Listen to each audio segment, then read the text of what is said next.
Jeff, I love my dog. My dog is a perfect prince. Yes, he's always so happy to see me. I always love it. He's a bright, shining ray of joy, and he's very delicate, as are all dogs. They don't seem delicate, but in the summer they are particularly delicate. You need to watch your dogs in the heat. Make sure that they're not getting dehydrated. Yeah. Make sure that you're not tying them up or leaving them in a place that is too hot for them. Make sure you're testing the ground when you take them on a walk, and make sure that the ground is not too hot for them. They're perfect princes and princesses, all of them, and just make sure that you're treating them as such in these hot summer months.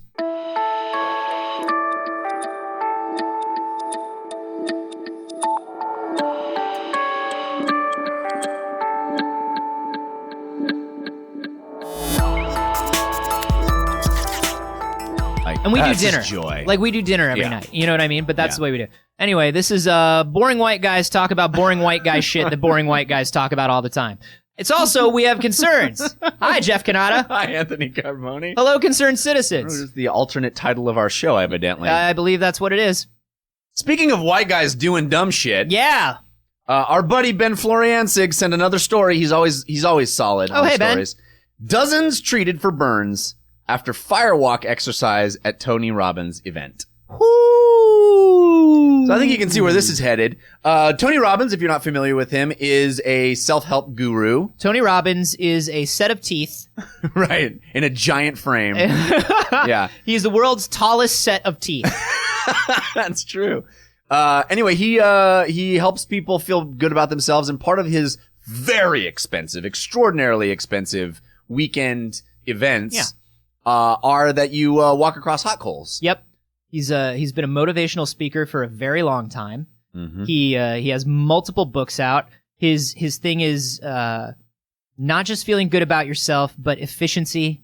You know, being the best you possible. What's the best, quickest way to be the best, quickest you? And what's the way to live without fear? Yeah. You know, he's the biggest one of those kind of guys. And, he asked people to walk across fire by, believing they can and believing it won't hurt. And evidently a bunch of people burned their feet. Sure, because it's fire and you can't walk across it and it will hurt. I don't know how I feel about this, because I also believe that I believe that people do this all the time. They do walk across fire. They do it at tons of his seminars. There are probably hundreds of people that do it safely. Yeah.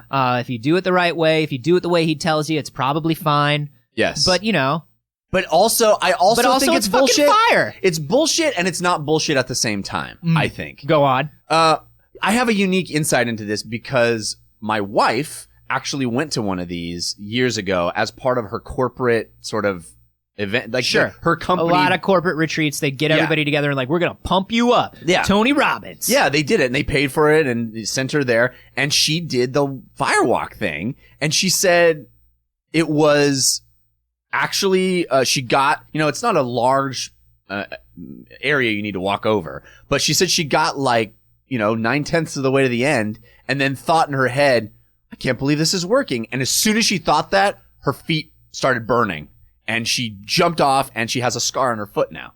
But the whole time when they were chanting and getting ready, and she's in her head she's walking. There's no pain. It's fine. And as soon as she went, I can't believe this is working, it started hurting. Now, this is a chicken and egg scenario, Jeff. Are you calling my wife some sort of chicken egg? Yeah. Okay. Yeah. I'm saying you're chicken egg of a wife. Whatever that means. But I'm going to say it in a really horrible tone. So you think that it's a really cutting barb. You're chicken egg of a wife. Such a chicken egg. Here's my question. Was it the thinking, oh my God, I can't believe this is working, that made it hurt? Or did that thought come to her when her body began telling her, this is hurting us? That's a good question. Because in the beginning, this is probably a lot of adrenaline and fear and whatever, and pushing you through. And so you're not noticing, you're so in your head, you're screaming, your head is screaming, right? Your thoughts are like, oh my God, here we go. Tons of adrenaline. You're running, you're going as quick as you can to get across this thing. It's probably hurting you and burning you, but you can't feel it. Well, there's a funny line from this story that says, he encourages people to walk at a normal, direct pace. And then the snarky person who wrote this for NBC News said, it was unclear if the pace of their walk caused the burns. like, I don't think it had anything to do with it. Yeah. But yeah, it's interesting because you're going. Is it that you suddenly start feeling pain and then, you're feeling pain? Or I do believe on some level we have the ability in our brains to control some of that. Yes. And there are ways to get yourself into a hypnotic state. There are ways to sort of mind over matter things. Yes. But I also think that most of the time when we hear about this, it's bullshit. Not feeling an injury does not mean that the injury isn't happening. That's true. Do you know what I mean? Like, it's when you cut yourself, cooking, shaving, whatever. Right. And you don't hurt until you look down and see the cut. Right. That doesn't mean the cut isn't there. Right. You know? Yeah. It doesn't mean your wife didn't burn her foot. Right. Until she thought about whether she was going to burn her foot. It meant that she wasn't feeling it. It meant that she was directing her body's energy and attention elsewhere. Right. And I do think there's something to that. I agree. I think our mind is capable of more than we think, but I also, at the same time, in parallel to that, I think most of this kind of shit is bullshit. Yeah. Basically what it boils down to for me is whether or not you put a metal in a certain temperature, it's going to melt. Okay? It's a physical thing. Right. You put the human body on a certain amount of temperature and it's going to burn. It's a physical thing. Skin is a physical thing. Our flesh is a physical thing. Right. It has its burning point. It's a fucking steak. Okay? Yeah. And it doesn't matter if you think to yourself, this steak will not cook. Yeah. It's gonna fucking cook. It's a steak. Right. You can't change the physical properties of it. Right. But you can make it so it's less unpleasant for yourself. And I think that's the whole point of his shtick, right? Is like, look, the way you're thinking about the things in your life is probably affecting how you're doing them. Yeah. That's valid. I can follow that. 100%. I understand the need to end the weekend with a big affirmative, this seems almost impossible, but look what we proved. Yeah. This needs to be something that looks and feels impossible. Right. So you have this concrete experience. So when you stop thinking positively or you stop being efficient or you start getting depressed or whatever it is, you have this flashpoint moment where the physical is hooked to the emotional is hooked to the thing that you learned. Yeah. And you go, no, I did this. Right. I know how to do this. I definitely can relate to that. This is maybe not the thing to make people do. Maybe not.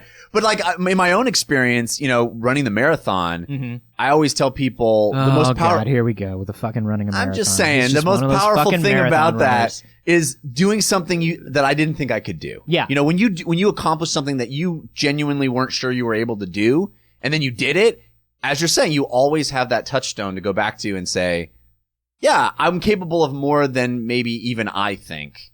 So I think that there's something powerful to that. But the next step along all of these self-help guru lines is like, well, now you manifest your reality, right? Which is, I'm not sure if I'm willing to take that sort of metaphysical step of like, The Secret, all that shit of like, imagine it and it will be. Mm-hmm. I kind of inherently knee-jerk at skepticism and calling bullshit. Well, because it's bullshit. That's why. Mostly because it's bullshit. Mostly because it is bullshit. Yeah. It is bullshit. Just like you can't put a steak on a grill and think, don't cook. Right. You can't be like, well, I'm thinking that I'm going to be rich and famous, and so now I will be rich and famous because I'm putting it out into the universe that I'm going to be rich and famous. But what's the difference between putting yourself in a mindset that leads you to do actions that will then lead to you being rich and famous? Like, I think there's also something about convincing yourself that there is you are... a line, right? Right? And I think it is a fine line, right? I think there is one thing to saying, I have that shirt that I wear that everybody groans at when I wear it, but it's one of my favorite shirts. That's the Arnold Palmer quote. That's the harder I work, the harder I work, the luckier I get. Right. Right. Yeah. That's like one of my favorite things. Yeah. Because that's true. If you work hard and you stay positive and you stay open to opportunities and you try not to be fearful of them, yes, you greatly enhance your chances of being successful. There is a difference between knowing that and 100% believing that just by doing that, you deserve success or are guaranteed success or success will come. Right. No, I agree. That's where it turns into much more of a culty thing. Yeah. And it turns into much more of a harmful thing. Yeah. because you do hear from a lot of people that do things like this, like believe in the Tony Robbins, like Eckhart Tolle kind of thing, or transcendental meditation, right, or like these more culty aspects. And then 2-3 years later, they're like, I spent $43,000 on Tony Robbins seminars, and I did all this stuff, and it was the wrong thing to do. And I put all this money and time into it, and I went broke, and nothing ever happened. Anything that is positioned as being a shortcut, as like all you have to do is X, Y, Z, instead of here are tools that help you work hard. But nobody wants to pay $8,000 to go to a camp over the weekend where a pair of teeth tells you tools to work hard. Right. No, I don't want some fucking teeth telling me how to work hard. I'll just fucking work hard. Yeah. Why am I going to pay you $8,000, teeth? Because they're giant teeth. Because they're the keys to success. Right. Oh, the keys to success. The teeth to success. The teeth to success. The thing that I think is hilarious about this particular story is that 30 people burn their feet. So like the first 25 people that are screaming in the corner, and it's your turn to walk across the. Is this all at one seminar though, or is this? Yeah. It said more than 30 people were treated for burns Thursday night after walking on hot coals at an event hosted by Tony Robbins. Whoa! So this is not like over time. This is one event. Yes. This is out of a group of maybe 100 people. Yeah. 30. Okay. So now my question goes to this though. Because this is how this guy ends every weekend of his life, right? Yeah. Every weekend of Tony Robbins' life ends with people walking across hot coals. So I guess he's got a pretty good track record then. But that's what I'm saying. What was different? Did they use the wrong coals? Did they leave the fire going too long? Were these people just... What happened? What happened? Because this doesn't happen normally. Or does it happen normally? It says this wasn't the first time multiple people were hurt during one of Robbins' hot coal walks. In 2012, more than 20 people were treated for foot burns at his firewalk in San Jose, California. Many of the injuries sustained were second and third degree burns. But if you're talking about thousands of people over multiple years, I'm thinking 20 here, 30 there ain't so bad. Sure, if we're doing numbers, but mathematically, yes. In terms of good business practices, should anybody who attends your seminar get third degree burns? Probably not. Probably not. Probably not. And that's why I had to stop giving my seminars. Right. Because 90% of the people who came to my seminars for success walked out with third degree burns. Well, that's only because you were doing a sun staring endurance contest, which you shouldn't have done. Yeah, I mean, to be fair, and this was brought up, staring at the sun alone is not going to give you third degree burns. No, it's just sort of being out there, really. Staring at the sun while surrounded by a circle of flame tied to a post. Yeah. That's probably going to do it. But think of how accomplished you are after that. Sure.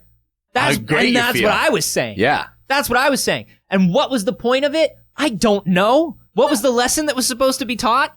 I don't know. The lesson you learned from it is don't do that. Yeah. Which is a valuable lesson, I think we all learned. The lesson I learned is that the cheapest thing you can do in life is set up a circle of flames.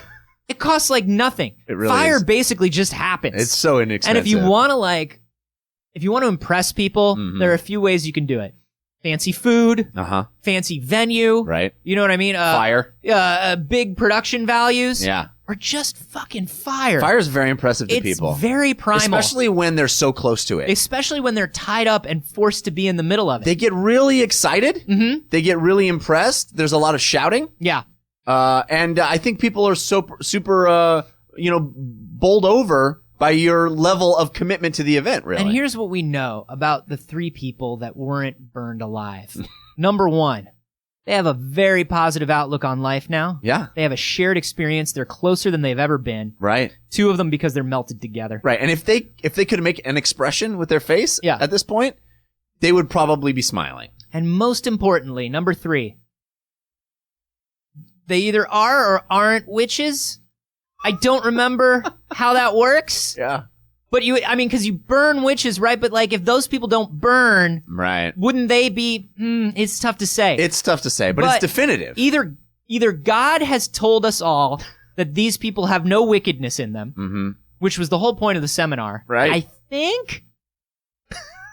Or. They're pretty much witches. And now they know about their latent magical abilities. I don't know. They won't speak to me. Not directly. Well, they can't speak to you. They can't speak to me. Mostly because they have no mouths. They do written communication. They do communicate through emails and the Stephen Hawking voice machines. Right. To my lawyer. Right. Who then relays it most of the time when he's able to. Yeah.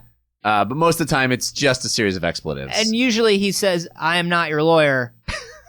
Don't have these people continue to call me." I don't know. Listen. We all learned something. Here's what I learned. I have these blackout periods, Jeff. That's what I learned. Uh-huh. Because I don't remember much of that weekend. Well. But I do know that I bought a jet ski. And that jet ski has brought so much joy to so many people. Yeah, mostly me. Yes. And the people who think people who love my sweet jet ski Snapchats. Yeah. And that is quite a few people. And by few, I mean very, very few. I'm living the secret. That's what I know. Yeah. I wanted a jet ski, and I wanted to get it specifically via the pain and suffering of others. That's what I thought. And I thought every day. Yeah. And then one day you blacked out. I'm going to hurt people and come away with a jet ski, is what I thought. And then you blacked out. And the next thing you knew, riding that jet ski. Getting a lot of emails from your lawyer. But riding that jet ski. Yeah. And they're, once again, the content of most of the emails is stop having people email me. I'm not your lawyer. Right. But once again, manifesting my reality. That's great. He's going to be my lawyer whether he likes it or not. Mm-hmm. Or I'm going to hurt him. Real bad. He knows that. So anyway, I don't think Tony Robbins is doing anything wrong. No. I think he's stopping too short. No, I mean, I do want to know. This is kind of interesting because we are getting into the psychology of this, right? Yeah. There are specific events where a large portion of the people are getting burnt. And then there are events where no one's getting burnt. Right. What's going on, Jeff? Is it the power of positive thinking? Is it group psychology? Are the people at those events weak-willed? Or is somebody maybe fucking up the fire pit? Maybe it's just bad technicians. Yeah, maybe somebody is like, that fire pit's getting too hot. Yeah. Or we shouldn't leave that fire pit burning for this long before people walk on it. Because there is that. You know what I mean? Yeah. I want to know what's physically happening at these specific events where people are walking away super burned. I bet Tony wants to know as well. Other than financially burned by Tony Robbins, which is how most people walk away. Everybody gets burned one way or the other. God, you know how much it costs to whiten those teeth every 6 months? I mean, that alone is... It's like a bunch of people on a billboard. You ever see people painting a billboard? Yeah, just with those giant rollers. That's what it takes. Yeah. It's a series of dentists with rollers. I do believe that a lot of people do need to kind of change their mindset and think more positively. I think that is sort of one means to an end. It is not the end in and of itself. Have you ever listened to a self-help guru in any way? I mean, I've read some Tony Robbins stuff and some of that Eckhart Tolle stuff, Dale Carnegie. Yeah. I've read that stuff, and I do think there's stuff to walk away with, right? Walk away from the fire pit. There's stuff to walk through fire with. What I do is I strap an Eckhart Tolle book to my left foot. There you go. And Dale Carnegie to my right foot, and I walk across fire. See which one burns faster. Yeah. No, I think it's just like, in a way, it's like these people who go to pickup artist forums on the internet, right? Right? Where the base level of this pickup artist stuff is probably not very harmful. It's basically about like, hey, you are somebody who is too in your head. Yeah. Who cares about this too much, who is doing psychological damage to yourself just trying to find a connection and trying to find love. Yeah. If you could get out of your head, think about it less, and maybe just have a procedure in your head that keeps you calm, almost like a mantra. Yeah. Then you'll be pounding puss like crazy. And a big velvet hat. And like, dude, you just be like, bitches from here to like, no. But I think that's why people fall for this stuff, right? Right. It's because there probably are a lot of guys who are like, man, I just want to know how to do this without being clammy-handed and like scared and whatever. I was like that. Oh, sure, me too. You know, I think everybody is. And so to find a way to find an easy shortcut to get a little better. I'm still like that. I'm like, hi, honey. I'm your husband. If you remember, just wanted to know if you. You're in, right? No, I just you're in. Like you're married now. She's baby Kylo is like months away. You're in, dude. Just wanted to make sure that we're still cool and No, she likes you, man. I just Your husband, if you remember, I proposed to you, remember, like that. But then I think you take that basic level, like, cool, you're out of your head. You're not worried about you're not looking at every single social interaction like, I could be fucking up the one chance I have at love right now, Yeah. So that initially is helpful. And because it's initially helpful, you get kind of like a buzz off of it and a rush off of it, right? And you're like, well, how do I get even better? How do I get even more efficient at this? Like, I'm thinking positively now and I'm seeing changes in my life. Can I take it up to another level? Can I pay you another $8,000 for the deeper secrets? Right. Can I apply this to every single aspect of my life? No, because then you're a fanatic. Yeah. And that's when shit gets weird and bad and wrong. So when I read something like how to make friends and influence people, how to speak in public. When I read something like how to make friends and influence people, I'm like, yeah, there's some good tips here that will make me. I have some antisocial tendencies and some, some anxious tendencies. Mm-hmm. So it's like, hey, no, dude, make eye contact. Remember to smile. Are you smiling? Yeah. Humans smile at one another. Right. Are you calling this person by their name? Try to do that instead of just dude, bro, man, whatever. Like, these are all basic things, right? But they're like these little things that help. It's when you try to take these things and make them into every single philosophy of your life and you're constantly trying to like life hack your whole life. Right.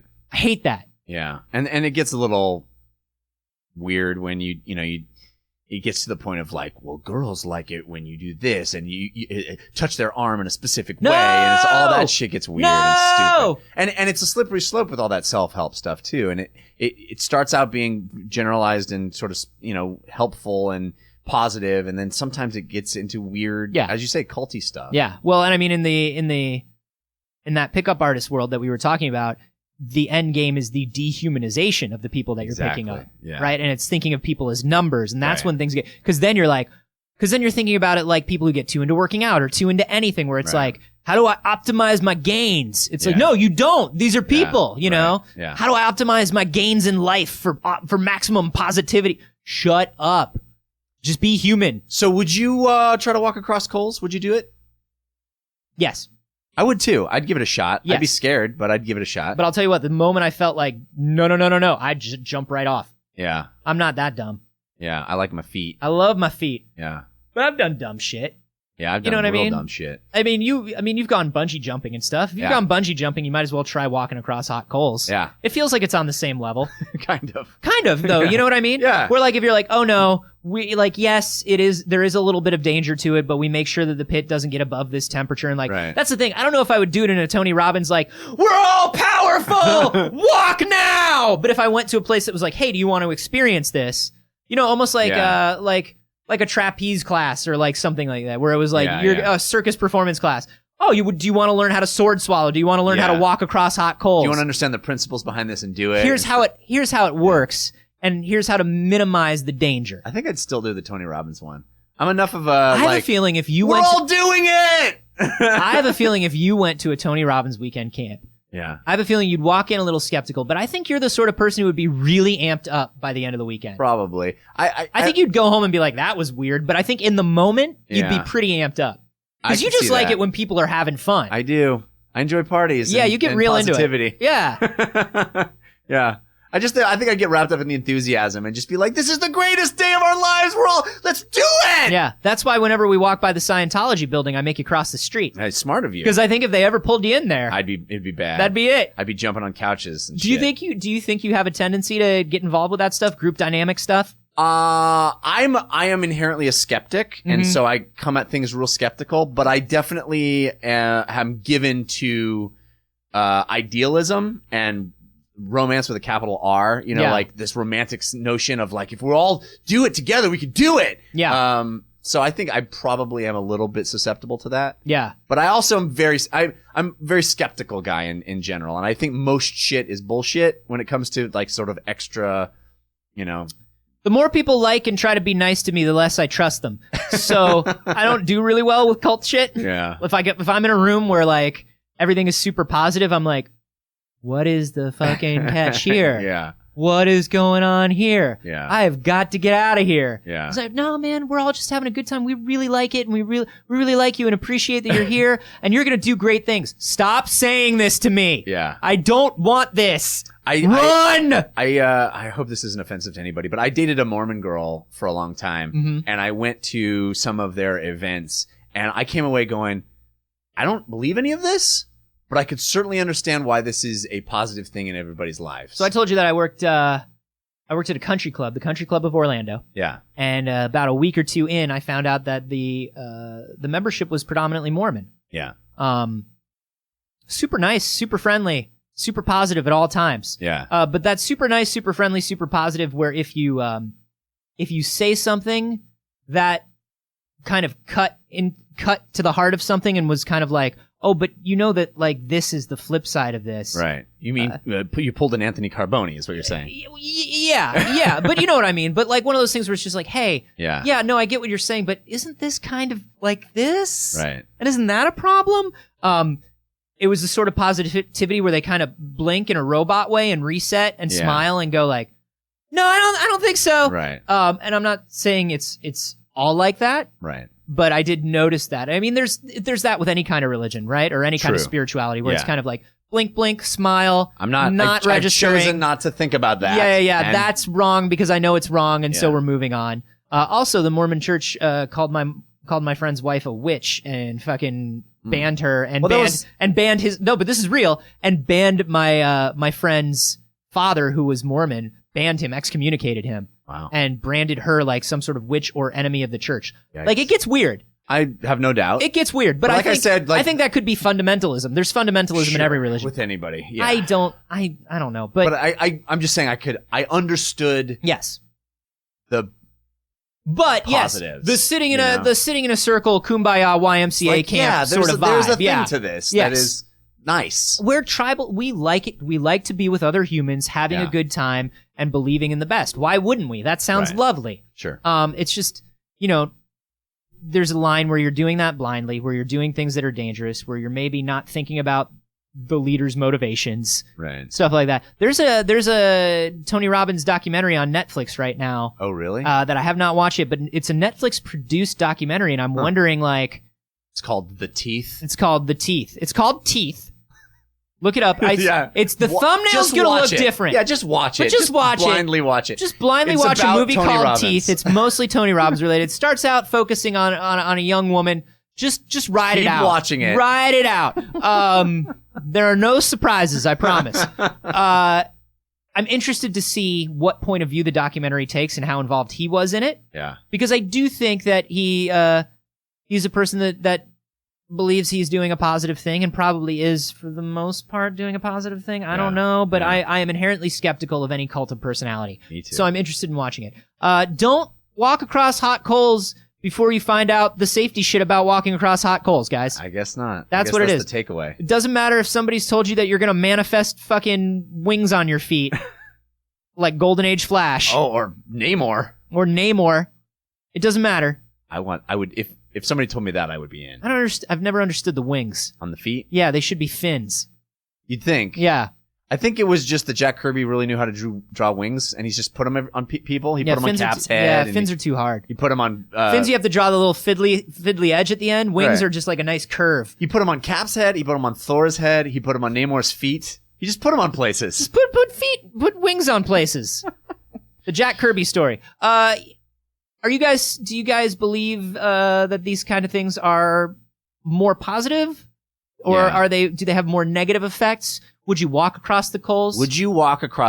Have you? Yeah, have you been to a Tony Robbins thing? How'd that work out for you? We would love to hear all of that stuff. You can send that stuff to us on Twitter. I'm at @Carboni. I'm at Jeff Cannata. And you can hashtag those wing feet. Wing feet. And now I'm just going to say wing feet until we disappear.